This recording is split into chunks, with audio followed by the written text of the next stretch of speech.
One Championship မှာဒုတိယကြိမ်မြောက်ပွဲထွက်လာအောင်မဲ့စလိုင်းထန်ဂီရှိန်အားလုံးပဲမင်္ဂလာပါ Knockout Punch ကနေပြန်လည်ကြိုဆိုလိုက်ပါတယ်ပြီးခဲ့တဲ့2025အောက်တိုဘာလကမှ One Championship မှာပထမဆုံးပွဲထွက်လာခဲ့ပြီးရှုံးပွဲကြုံခဲ့ရတဲ့စလိုင်းထန်ဂီရှိန်ရဲ့အကြောင်းကိုပြပြပေးချင်ပါတယ်ရှုံးပွဲကြုံခဲ့တယ်ဆိုပေမဲ့တကယ်ကောင်းမွန်တဲ့စွမ်းဆောင်ရည်ကိုချပြခဲ့တဲ့ fighter လို့ပြောရင်လည်းမမှားဘူးလို့ပြောလို့ရတယ်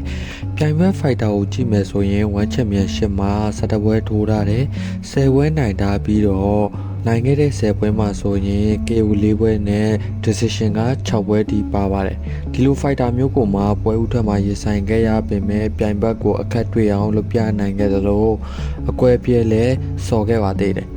ဆောင်းချိုင်းနိုင်ကကောင်တာသမားဆိုပေမဲ့သူ့ရဲ့ response အနေနဲ့ကောင်တာခြေကန်ချက်တွေကသိကြတယ်စလိုင်းတန်ကွီချိန်က fighter ဆော့ရတယ်ဆိုပေမဲ့ခြေကန်ချက်တွေမှာအားနည်းချက်တွေရှိနေတာကိုတွေ့ရတယ်